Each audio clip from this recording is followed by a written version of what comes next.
everyone, this is Chandni Dinani welcoming you to Magnet Brains, and in today's video we are going to see the summary of the chapter The Comet Part 2. तो हम already comet part 1 जो है उसे बहुत अच्छे से discuss कर चुके हैं. We have also seen the summary of that part and also the question answers. But then हम जो कंटिन्यूएशन पढ़ रहे हैं वो है comet part 2 which is again the continuation of comet part 1 obviously. और इसका एक्सप्लेनेशन भी हम देख चुके हैं इन द प्रीवियस वीडियोज़, जहाँ हमें पता चला था that this chapter was again divided into 2 parts.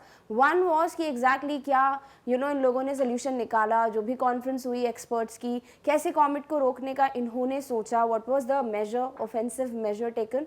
And then second half में हम देखते हैं कि दत्तादा जब अपनी फैमिली जाते हैं यानी इंडिया रिटर्न करते हैं तो उनकी वाइफ ने एक यज्ञ रखवाया है, अब वो मना कर देते हैं. उसके बाद एग्जैक्टली क्या होता है, towards the end we get to know how they were successful in the experiment and what are the two sides of the society, specifically modern society, जहाँ पे कुछ लोग समझते हैं कि चीज़ों का सिर्फ एक ही सोल्यूशन होता है, दैट इज सिर्फ बैठ जाओ और प्रेयर करो. एंड सेकेंड एक सिनारियो है जहाँ पर लोगों ने बिल्कुल एफर्ट्स डाले हैं, they have devised the solution, observed the situation, analyzed it and then finally उसको into action लेकर आना.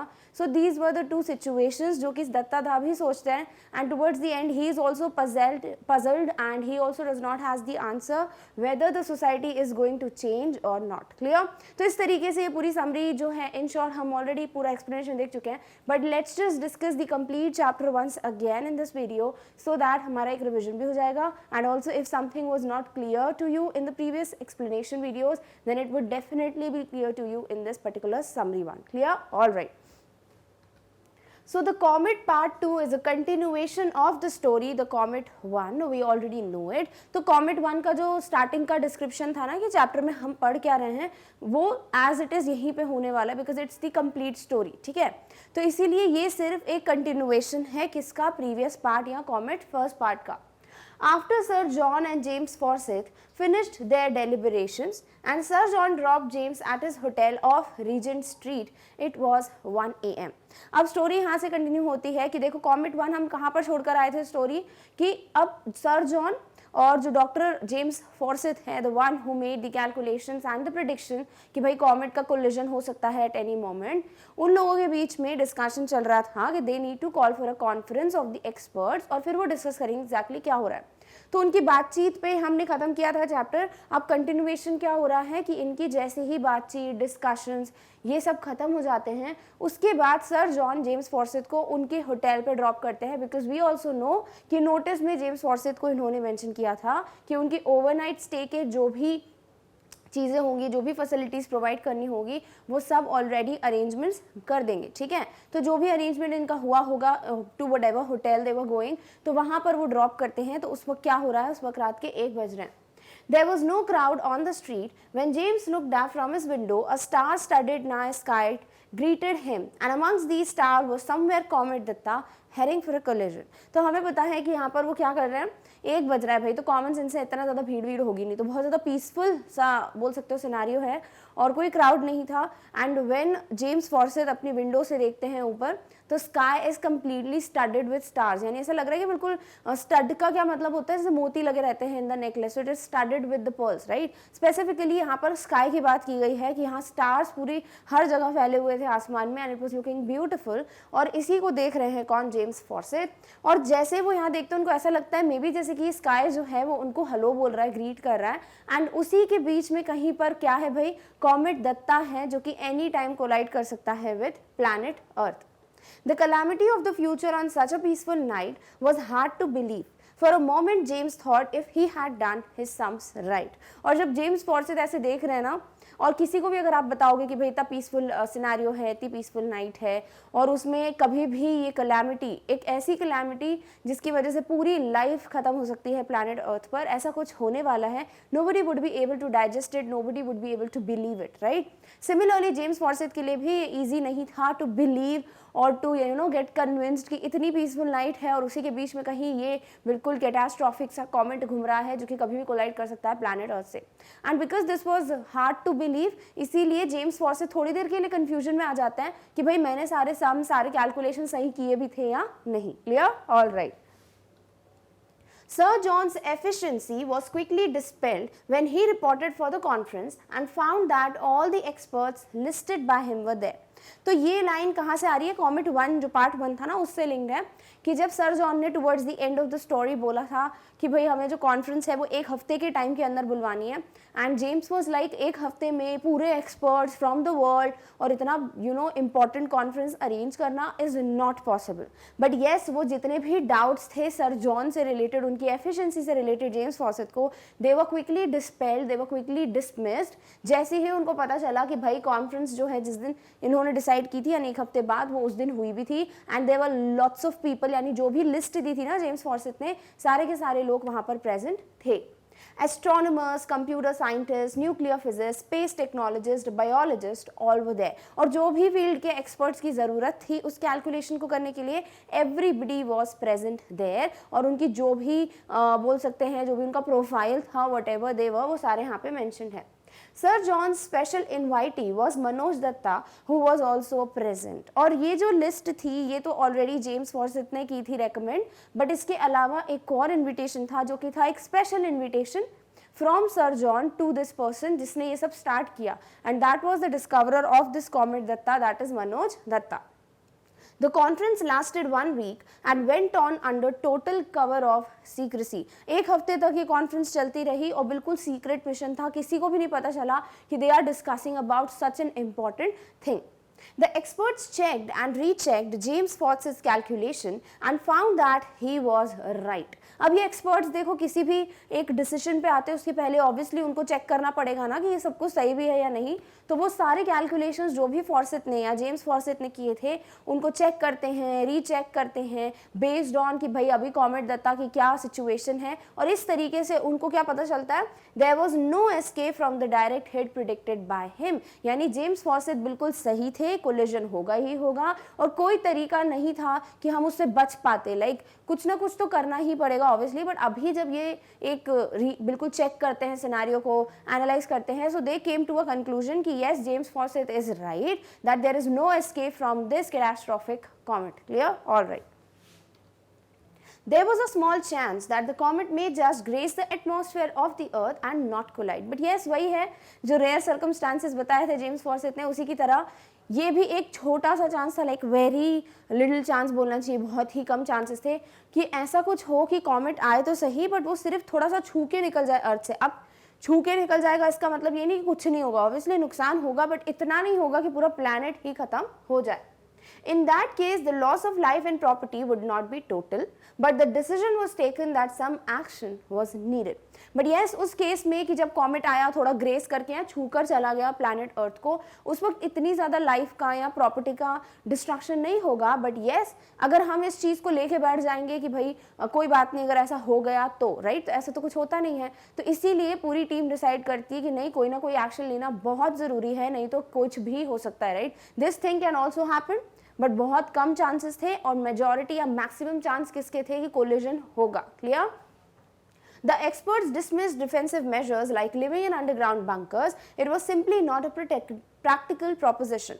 Only way left was to take offensive action. अब इन experts के पास दो तरीके थे, या तो वो डिफेंड करें, ठीक है, यानी डिफेंसिव एक्शन, खुद को बचाने की कोशिश करें. तो उसमें क्या था कि भाई जो भी पब्लिक है उनको अंडरग्राउंड बंकर्स में, अंडरग्राउंड शेल्टर्स में रहने को कह दिया जाएगा.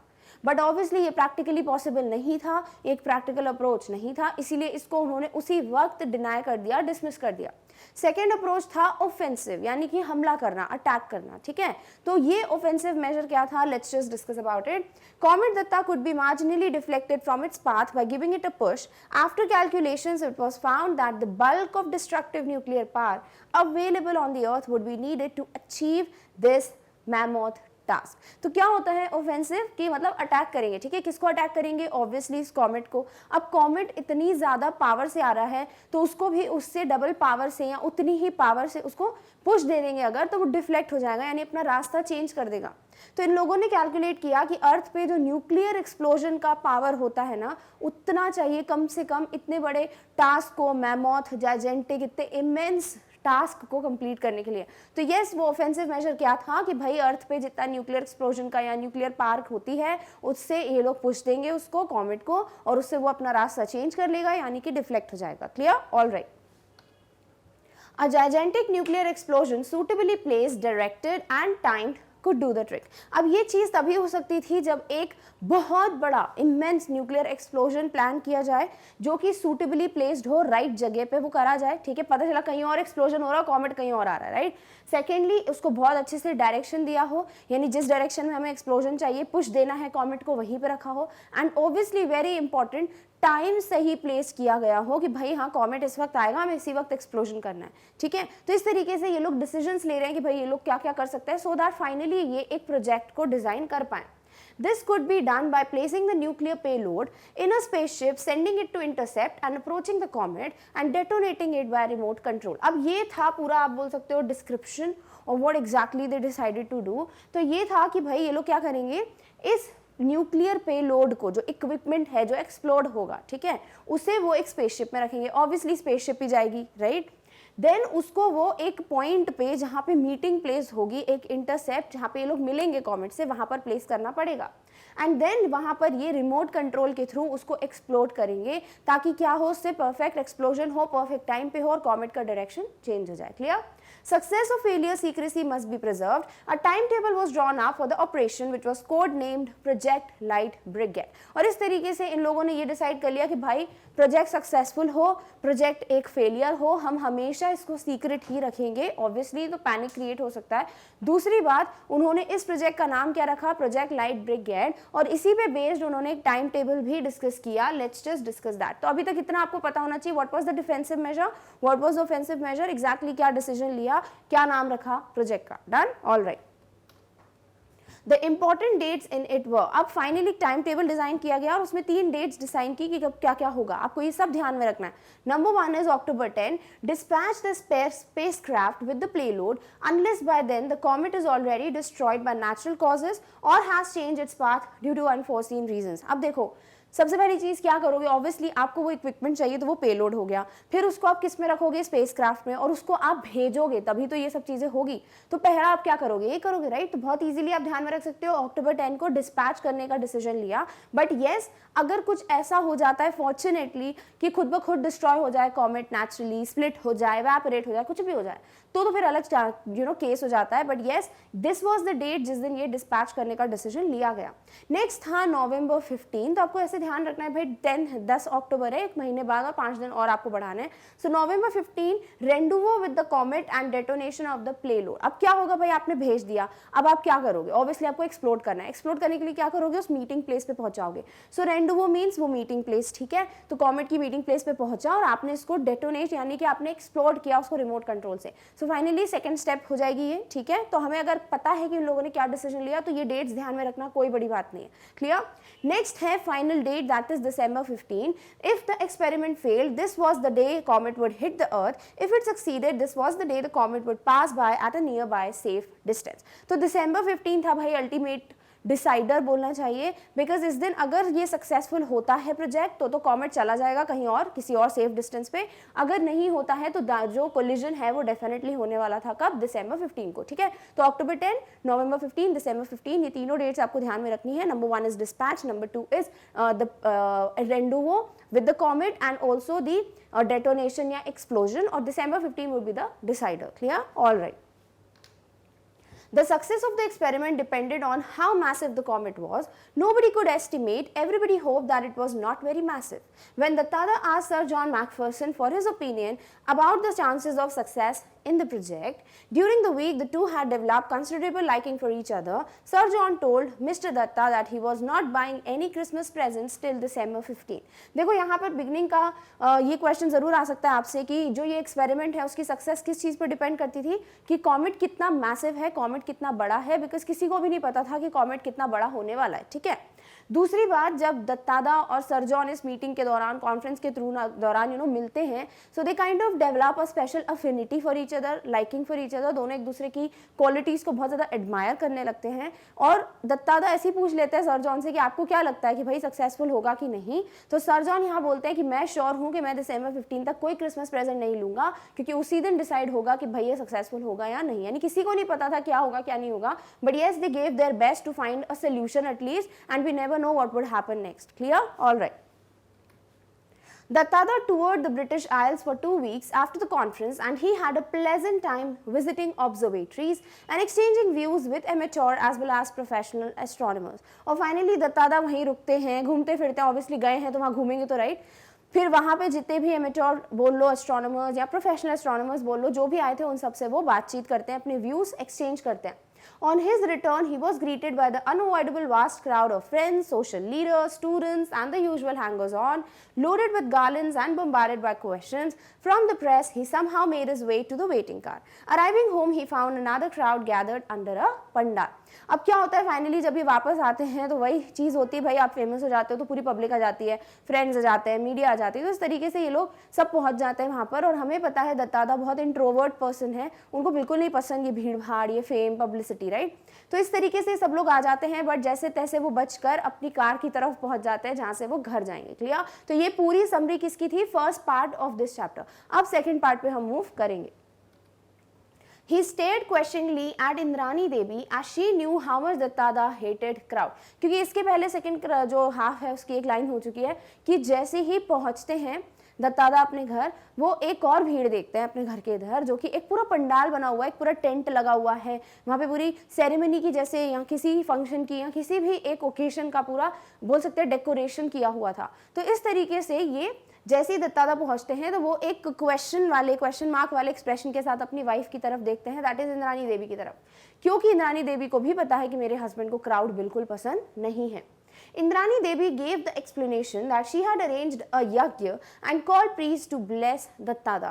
तो इंद्रानी देवी जो है वो इनको बहुत थोड़ा अनकंफर्टेबल फील कर रही है, बिकॉज उनको पता है उनके हस्बैंड को इसे पसंद नहीं है, बट देन वो कोशिश करती है उनको एक्सप्लेन करने की और बताती हैं कि भाई आपके लिए मैंने एक यज्ञ रखवाया है और हमें जो गुरु जी हैं या प्रीस्ट हैं, जो पंडित जी हैं, वो आपको ब्लेस करने, आपको आशीर्वाद देने आए हैं. Dattada said that was the yagya organized because he left the shores of India and also he cleared that it was no longer a taboo. तो दत्तादा क्वेश्चन करते हैं इंद्रानी देवी से कि क्या ये सब कुछ इसलिए हो रहा है बिकॉज मैं अपनी जो सी है या अपना जो इंडिया का जगह है, कंट्री है, उसको छोड़कर मैं दूसरी कंट्री पे गया, ओवरसीज गया, क्योंकि ये बहुत पहले जो है एक टैबू माना जाता था. यानी कि ऐसा कुछ भी कहते थे कि अगर आपने सी क्रॉस की तो आपका कल्चर चला जाएगा, आप नहीं माने जाओगे उस जगह के. तो इस तरीके से इसे टैबू यानी कि कुछ जो कि अनयूजुअल है, स्ट्रेंज है, ऐसा कंसिडर किया जाता था बहुत पहले. बट यस, दत्तादा यही एक्सप्लेन कर रहे थे कि भाई ऐसा कुछ भी नहीं है, तो इस रीजन की वजह से तुमने यज्ञ रखवाया तो गलत है.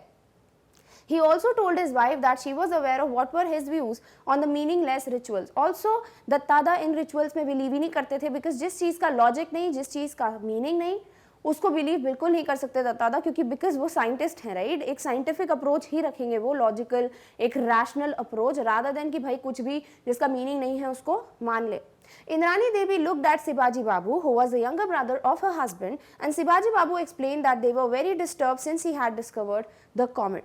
तो इंद्रानी देवी देखती है कि भाई उनके हस्बैंड तो समझ नहीं रहे हैं, तो वो अपने हस्बैंड के छोटे भाई यानी शिवाजी बाबू की तरफ देखती है. शिवाजी बाबू फिर कोशिश करते हैं एक्सप्लेन करने की अपने भाई को कि भाई because you discovered a comet, तो तब से हम बड़े डिस्टर्ब थे, बिकॉज इंद्रानी देवी का भी क्या कहना था कि कॉमेट के पीछे क्या आता है भाई, बैड लक आता है, इल लक आता है उसके साथ, तो इसीलिए हम सब डिस्टर्ब थे. तो क्या किया भाई, हमने यज्ञ रखवाया है. Clear, all right. Guruji recommended a shanti yagya to pacify the evil spirit behind the comet. और फिर जो गुरुजी हैं, जो भी परफॉर्म करने वाले थे इस यज्ञ को, उन्होंने इनको रेकमेंड किया था कि भाई जो भी कॉमेट है उसके पीछे की जो भी इविल स्पिरिट होती है, अगर उसे पैसिफाई करना है, उसे शांत करना है, तो फिर एक यज्ञ करना चाहिए. So they were all waiting for him to the yagya. Dattada inquired what specific advantage there was in the ceremony. तो ऑब्वियसली सब बोलते हैं कि हम वेट कर रहे थे, आप आओ, आप यज्ञ परफॉर्म करो. तो दत्तादा एक बहुत अच्छा क्वेश्चन पूछते हैं कि भाई इसका एक स्पेशल एडवांटेज क्या है, बेनिफिट क्या है अगर मैं यज्ञ परफॉर्म करूं तो. Dattada was outwardly calm, but when he heard a comment that the comet he had discovered will not cause any ill effects on the earth if yagya was done, he became angry and told everyone that it is all a superstition. तो बाहर से तो बड़े शांति से दत्तादा ऐसा दिख रहा था कि बड़े काम से हैं और इतना गुस्सा नहीं आ रहा उनको, और इस तरीके से वो पूछते हैं भाई स्पेशल बेनिफिट क्या है वो बता दो. तो दत्तादा को क्या पता चलता है, क्या कमेंट आता है कि इसकी वजह से जो भी कमेंट के साथ इल इफेक्ट्स आने वाले हैं, जो भी बैड लक आने वाला है, वो सब नहीं आएगा. अब ये सुन के दत्तादा बहुत ज़्यादा गुस्से में आ जाते हैं और सबको बोलते हैं कि आप लोग बहुत अंधविश्वासी हो, you guys are very superstitious, और ये सब चीज़ें क्या हैं, गलत हैं. It could be condoned in the olden times when man did not know what comets were. Not so in modern times, comets are known for what they are. तो दत्तात्रेय आप एक्सप्लेन करते कि भाई ये सारी चीजें फिर भी एक्सेप्टेबल थी, कंडोन कर सकते थे, जब पुराने टाइम पे लोगों को पता ही नहीं था भाई कॉमेट्स क्या थे। बट अभी मॉडर्न सोसाइटी में सबको पता है कॉमेट क्या होता है और उसकी पूरी बुक्स लिखी हुई हैं, फिर भी अगर हम ये चीज़ें मानेंगे तो ये बिल्कुल एक्सेप्टेबल नहीं है एक्चुअली इन द कंटेम्प्रेरी और द मॉडर्न सोसाइटी। और इस तरीके से वो एक्सप्लेन करते हैं कि भाई कॉमेट जो है उनके बारे में सब जानते हैं। Then he tells more about the comets. Their movements are forecast precisely by mathematical calculations, and it is clearly established by statistical studies that their visits have no correlations with the disasters on the earth. और फिर वो यही बताते हैं कि भाई जो भी कॉमेट्स हैं उनकी मूवमेंट्स ऑलरेडी फोरकास्ट यानी पहले ही प्रिडिक्ट कर लिए जाते हैं, देख लिए जाते हैं। देन बहुत अच्छे से ये कैलकुलेशंस के साथ, डेटा के साथ, स्टैटिस्टिक्स के साथ प्रूव्ड है कि उनकी विजिट यानी कॉमेट का आना और जो भी डिजास्टर्स होते हैं अर्थ पे उसका कोई लेना देना नहीं है, वो खुद ब खुद होते हैं। कैलामिटीज का अपना रीजन होता है, कॉमेट का अपना आने का होता है। तो ये चीज़ ऑलरेडी प्रूव्ड है। But he found it very futile on his part to explain all this and said that they would have never read even the elementary books on science. फिर दत्तात्रेय बोलते हैं बट कोई मतलब नहीं है, वेस्ट ऑफ टाइम है मेरा आप लोग को ये एक्सप्लेन करना, क्योंकि आप लोगों ने तो बेसिक जो बुक होती है साइंस पे बेस्ड वो भी नहीं पढ़ी होगी, तो आप इस चीज़ को क्यों मानोगे। Sibaji Babu gently interjected and said that their wise forefathers recommended such यज्ञ। और इनके जो भी ब्रदर हैं वो बड़े प्यार से बोल सकते हो कि इंटरप्ट करते हैं और बीच में बोलते हैं कि बट हमारे जो बुजुर्ग थे, बड़े बुजुर्ग, समझदार, वाइस फोर फादर्स, उन लोगों ने तो इस यज्ञ को ही बोला था कि भाई ऐसे यज्ञ किया करो जब भी ऐसा कुछ हो। Since his return from London, Dattadda was in regular correspondence with Sir John Macpherson. Their friendship had grown out of their appreciation of each other's virtues. और जब से दत्तात्रेय वापस आए थे लंदन से, तब से वो टच में थे किसके, सर जॉन मैकफर्सन के, यानी उनसे बातचीत होती रहती थी और दोनों ही एक दूसरे की क्वालिटीज को बहुत ज़्यादा एडमायर करते थे। ठीक है, ऑल राइट। अब क्या क्वालिटीज हैं, ये अनदर इंपॉर्टेंट क्वेश्चन है भाई कि किस तरीके से एक दूसरे की क्या वर्च्यूज थी जो वो एडमायर करते थे। Sir John admired Dattatreya scientific outlook while the latter admired the formers discipline and efficiency. तो सर जॉन दत्तात्रेय का scientific outlook, scientific approach, perception, उसको बहुत ज़्यादा एडमायर करते थे और दत्तात्रेय जो है सर जॉन की एफिशिएंसी और उनका डिसिप्लिन उसको बहुत ज़्यादा एडमायर करते थे। Their correspondence never mentioned the Project Light Brigade, although once in a while Sir John would hint at its progress in a subtle manner that Dattadda would understand. But yes, उनके project में या जो भी उनकी बातचीत होती थी, conversation होता था, उसमें प्रोजेक्ट लाइट ब्रिगेड के बारे में बात नहीं करते थे ये लोग, क्योंकि वो एक सीक्रेट मिशन था। बट कहीं ना कहीं सर जॉन कुछ ऐसा इनडायरेक्ट वे में हिंट दे देते थे जो दत्तात्रेय बहुत अच्छे से समझ जाते थे। Meanwhile, Comet Datta was following its predicted path. In due course, it developed its tail. It circled round the sun without breaking apart, nor did it evaporate. The scientists on Project Light Brigade therefore knew that the threat of collision was now very much real. और तब तक क्या हो जाता है भाई, अब ऐसा टाइम आ गया है कि कॉमेट दत्ता आ चुका है, उसी पाथ से आ रहा है जो प्रिडिक्ट किया गया था, उसकी टेल भी डेवलप हो गई है। ठीक है, बट येस वो आया तो है, तो वो बिल्कुल भी स्प्लिट नहीं हुआ, यानी कि जो रेयर सर्कमस्टांस थे ना ही वो इवेपोरेट हुआ। और इस तरीके से साइंटिस्ट जो हैं वो यही सोच रहे थे कि भाई जो कोलिजन है वो बहुत ज़्यादा रियल लग रहा है, यानी कि पहले अगर ऐसा डाउट भी था कि भाई ऐसा नहीं भी होगा, वो भी फाइनल हो गया था कि हाँ ये कोलिजन जो है वो बिल्कुल हो सकता है। In the middle of October, Dattadda got a letter from Sir John. और अब फाइनली अक्टूबर का मिड टाइम है, अक्टूबर 10 फिक्स हुआ था ना इस डिस्पैच का। अब उसी के बीच में कहीं पे इनको लेटर आता है, किसको, दत्तात्रेय को, from sir John Macpherson. In the midst of descriptions of the meeting of the Royal Astronomical Society, the unseasonably warm weather, the opening matches of football season and a recent by-election, Dattadda spotted the sentence he was eagerly looking for. तो उस पूरे letter में किस किस के बारे में बात की गई थी कि RAS के साथ क्या मीटिंग हुई, फुटबॉल मैच के बारे में, अभी जो इलेक्शंस गए उसके बारे में, देन अभी वेदर वार्म नहीं होना चाहिए था बट फिर भी गर्मी है, इन सब चीज़ों के बारे में तो था ही उस लेटर में। बट वो एक लाइन भी थी जिसके लिए बहुत ज़्यादा वेट कर रहे थे Dattatreya, and that was the charge of light brigade has begun, let us hope for the best. अक्टूबर 10 की बात होगी, यानी कि डिस्पैच हो गया है, पहला जो टाइम टेबल सेट किया गया था, और अब हमें होप करना चाहिए भाई सब कुछ अच्छा हो। So the spacecraft had been launched on time. There were many questions running in their minds like, will the spacecraft achieve the rendezvous in time and at the right place? Will the remote control detonation work? And what if the gigantic nuclear pile fails to fire। और अब dispatch हो गया है तो anxious थे बहुत ज़्यादा दत्तादा, उनके दिमाग में बहुत सी चीज़ें चल रही थी कि भाई पता नहीं प्रोजेक्ट काम करेगा या नहीं करेगा, रेंडू वो होगा कि नहीं राइट टाइम पे, देन डेटोनेशन होगा कि नहीं, फिर ये एक्सप्लोजन से कुछ होने वाला है कि नहीं। तो ओवरऑल ये सारे क्वेश्चंस उनके दिमाग में चल रहे थे। Duttada could not share his anxieties with anyone around him, and yes वो अपना टेंशन किसी से शेयर नहीं कर सकते थे because it was a secret mission. Clear? All right. He had to participate in and outwardly enjoy the puja ceremonies, the Diwali celebration and other festivals. His sole daytime relaxation was in the company of Khoka, his 8-year-old grandson. और फिर वो वैसे ही जैसे normally Diwali मनाना है, बाकी ceremonies enjoy करनी, सारी पूजा वगैरह सब एंजॉय कर रहे थे। और डे टाइम पे उनका जो पास टाइम होता था या रिलैक्सिंग टाइम होता था वो अपने ग्रैंडसन खोका के साथ, जो कि 8 साल का बच्चा है, उसके साथ टाइम स्पेंड करके करते थे। And of course at night looking through the ब्योर, रात का इनका टाइम अपने टेलीस्कोप के साथ स्टार गेजिंग करना, कॉमेट को ऑब्जर्व करना, इसी में जाता था। He was regularly monitoring the comet which was now clearly visible even to the naked eye, और डेली वो देख रहे थे कॉमेट को, जो कि अब नेकेड आई से यानी हमारी नॉर्मल आंखों को भी विजिबल हो चुका था। On November 18, a special messenger on a scooter from the British Council brought in an urgent telex message for him. Next क्या था कि नवंबर 15 राइट डेट जो फिक्स की गई थी कि डेटोनेशन होगा। अब नवंबर 18 को एक अर्जेंट स्पेशल टेलेक्स यानी कि एक मैसेज आता है फ्रॉम लंदन फॉर दत्तादा, और ये बहुत अर्जेंट था। Let's just read about it. The telex operator had wondered what was so special about it to make it so urgent, but on reading it Duttada lost all his tiredness and rushed to his favourite rasgulla shop. But yes वहाँ के जो operator थे telex के वो भी shock थे कि भाई इतना क्या अर्जेंट है इस मैसेज में। बट दत्तादा जब पढ़ते हैं उसको, उनकी पूरी लेथार्जी, उनका पूरा टायर्डनेस, थकावट सब कुछ दूर हो जाती है और वो अपनी फेवरेट स्वीट शॉप की तरफ जाते हैं, यानी खुशखबरी थी। Let's just read about it. In the message, it was mentioned that Sir John was confident of buying his Christmas presents on December 15. कि सर जॉन ने लिखा था कि भाई मैं श्योर हूँ कि मैं दिसंबर 15 को गिफ्ट्स खरीदने वाला हूँ, यानी कि प्रोजेक्ट हमारा 100% सक्सेसफुल होगा, और इसी के लिए वो वेट कर रहे थे, इसलिए he was very happy. On December 15, Comet Datta came closest to the Earth at a distance of 80,000 kilometers. Millions saw it and admired it. Only a handful knew how close they had come to total destruction. Finally, day आ गया December 15, Comet आया भी 80,000 के distance पे था Earth से। Finally, सब लोगों ने उसको देखा, सब बड़े admire कर रहे थे, अरे वाह वाह Comet है। बट सिर्फ कुछ लोग यानी जो एक्सपर्ट्स थे, दत्तादा थे, सर जॉन थे, इन्हीं को पता था कि भाई वो अपने साथ कितना ज़्यादा डिस्ट्रक्शन लेके आया था। When the comet had gone far away and was seen no more, Dattada felt it safe to ask his wife that as the comet came and went, was she satisfied that no major disaster took place that can be attributed to it. तो होता क्या है कि जैसे ही comet आता है चला जाता है, यानी दत्तादा श्योर थे कि भाई अब कोई डिस्ट्रक्शन कॉज नहीं होगा, तो वो फिर अपनी वाइफ से पूछते हैं कि भाई देखो कॉमेट आया, कुछ डिस्ट्रक्शन भी नहीं हुआ, तो अब तुम्हारा क्या कहना है। तुम बोल रही थी कि कॉमेट आएगा तो इल लक आएगा, बैड लक आएगा, so what you have to tell about this.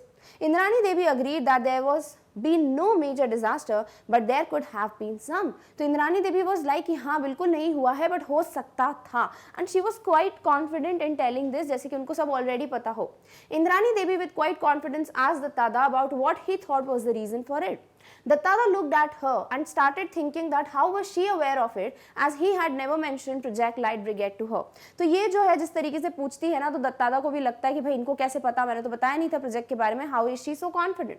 He inquired cautiously about it and Indrani Devi told that it was very simple, there were no disasters because of यज्ञ at their house. और इंद्रानी देवी was like कि क्योंकि हमने यज्ञ कराया था इस वजह से ही डिजास्टर नहीं थे, इस वजह से कॉमेट का जो इल लक था या इविल स्पिरिट थी वो पैसिफाई हो गई थी। But Dattada never performed the yagya as he refused to have anything to do with it. But Indrani Devi found a way out, or at least Guruji did. Guruji said that if Dattada was unwilling to perform the yagya, it will be all right if a descendant of his would do it. तो इंद्रानी देवी बोलती हैं कि हाँ मुझे पता है आपने यज्ञ परफॉर्म नहीं किया था, बट देन गुरुजी ने बहुत क्लेवरली एक आइडिया दिया कि अगर दत्तादा नहीं परफॉर्म कर सकते यज्ञ तो उनकी जगह जो भी उनका डिसेंडेंट है, यानी उनका कोई बेटा, पोता, नाती, एनीबडी जो कि ये कर सकता है, तो let that person do it. And so खोका acted on behalf of दत्तादा. तो जो खोका इनका ग्रैंडसन था 8 year old, उसने पूरा यज्ञ परफॉर्म किया, तो इनको क्या लग रहा था भाई उसकी वजह से ये इविल स्पिरिट जो पैसिफाई हो गई और सब कुछ ठीक हो गया। Clear? All right. And it worked according to Indrani Devi, and she felt as the winner at that moment. तो जैसे इंद्रानी देवी ये चीज़ बोलती है ना कि भाई ऐसे तो हो गया, यज्ञ की वजह से हो गया सब कुछ, तो ये दिख रहा था दत्तादा को कि वो बहुत ज़्यादा ऐसे फील करी जैसे वो क्या हो, विनर हो, एक अलग ही टोन ऑफ विक्ट्री, ट्रायम्फ सुनाई दे रही थी। Dattata formed a mental picture of Khoka performing the yagya, uttering mantras dictated to him, which he did not understand, pouring ghee at specified intervals into the fire, offering flowers, and on the other hand, the picture changed to an assembly of scientists at the conference analyzing the problem, devising the solutions, and executing them rationally and efficiently. तो ये चीज़ें सोचकर दत्तादा के दिमाग में दो picture चल रहे हैं mental picture. Number one is कि वो ऐसा इमेजिन कर रहे हैं कि बकायदा खोका उनका ग्रैंडसन बैठा है, घी डाल रहा है रेगुलर इंटरवल्स पे, फूल चढ़ा रहा है, मंत्र बोल रहा है जो उसको पता भी नहीं है. और दूसरी जगह वो ये पिक्चराइज कर रहे थे कि पूरी पैनल बैठी हुई है, एक्सपर्ट्स बैठे हुए हैं, बेचारे सब सोच रहे हैं, कैलकुलेट कर रहे हैं, सॉल्यूशंस निकाल रहे हैं, उनको लॉजिकली इनटू एक्शन प्लेस कर रहे हैं. और इस तरीके से वो दो सिनेरियोज देख रहे हैं कि जो एक्चुअल रीजन था कि कॉमेट क्यों चला गया सेफली, बिकॉज इतनी मेहनत लगती है, और कहाँ ये लोग का मानना है कि बस हमने यज्ञ कर लिया, घी डाल दिया, वो मंत्र बोल लिए जो पता भी नहीं है, तो इससे कॉमेट की जो पीछे की इविल स्पिरिट है वो पैसिफाई हो गई. It seemed hard to believe that both pictures were different aspects of contemporary human society. And it was difficult, tough for Dattada to digest this, to believe this, कि modern society के दो कैसे pictures हैं बिल्कुल opposite, एक बिल्कुल logical, scientific और एक superstitious. Clear? All right. Dattada was aware of the gulf that separates the rich from the poor, the educated from illiterate, the privileged from underprivileged. But this gap between the rational and the superstitious seemed to him far wider, far more sinister. तो उनके लिए ये चीज़ थी कि हाँ वो पहले ही जानते थे कि भाई एक पूरा डिवीजन है कि कुछ लोग पढ़े लिखे होते हैं, कुछ नहीं होते, कुछ प्रिविलेज्ड होते हैं, कुछ नहीं होते, राइट. सिमिलरली कुछ लोग होते हैं जो कि रिच होते हैं, कुछ पुअर होते हैं, ये चीज़ ठीक है. बट एक जो उनका अभी गैप दिख रहा था वो क्या था, बिल्कुल ही ऐसा गैप जो दोस्तों से एक दूसरे से बिल्कुल ऑपोजिट थे. दैट वाज एक जगह सब रैशनल लॉजिकल सा अप्रोच और दूसरी तरफ सुपरस्टिशियस अंधविश्वास. ठीक है, तो इस तरीके से वो दोनों जो चीज़ें हैं या जो ये गैप है वो सबसे ज़्यादा सिनिस्टर, सबसे ज़्यादा अनयूजुअल और ऑपोजिट था किसके लिए, मनोज दत्ता के लिए. And he thought, will human society ever succeed in eliminating it, as Dattada did not know the answer. और दत्तादा का यही confusion रह जाता है till the end कि क्या कभी सोसाइटी इस चीज़ को eliminate कर पाएगी, will they be able to understand कि भाई क्या है ये, ऐसा कुछ नहीं होता है कि आप superstitiously कोई चीज़ करो तो हो जाए, and will this gap ever get dissolved कि सब लोग जो है rationally या logically सोचने लगेंगे. So this is how this chapter ends. Clear? All right. So with this we finally come to an end of the summary of the chapter, that is Comet Part 2. I hope आपको ये चीज़ समझ आई होगी कि comet के बारे में दत्तादा का मानना था कि वो आएगा, कोई भी डिजास्टर नहीं होगा, बट ऐसा सच नहीं था पूरी तरीके से, बिकॉज वो डिजास्टर लेकर आ रहा था. बट येस, जब एक्सपर्ट्स ने कोशिश की, एनालाइज किया, सोल्यूशन ढूंढा, तो फिर उसके बाद क्या हुआ भाई, वो चीज़ें वो लोग बोल सकते हैं अवॉइड कर पाए, दे कुड डू दैट. तो इस तरीके से एक और चीज़ है, हम ऑलरेडी बहुत सारे मैसेजेस समझ चुके हैं in the previous video, but एक और चीज़ है जो हमें सीखने को मिलती है इस चैप्टर से, वो ये है कि अगर कोई प्रॉब्लम है तो उसका सोल्यूशन जरूर होगा, because there is no problem जिसका कोई सोल्यूशन ना हो. इट्स जस्ट दैट किसी के चांसेस बड़े कम होते हैं सक्सेसफुल होने के, किसी के बहुत ज़्यादा होते हैं, but yes we need to find the solution rather than just cribbing about it कि क्यों प्रॉब्लम्स आ गई. तो आपको क्या करना चाहिए, you should always analyse, you should always find the solution and work on it. Clear? All right. So with this we come to an end of this topic. But yes, in the next video we are going to meet very soon with the next topic. Till then, take care of yourself. और इस topic की notes की link आपको description box में मिल जाएगी. Thank you so much for watching. Bye.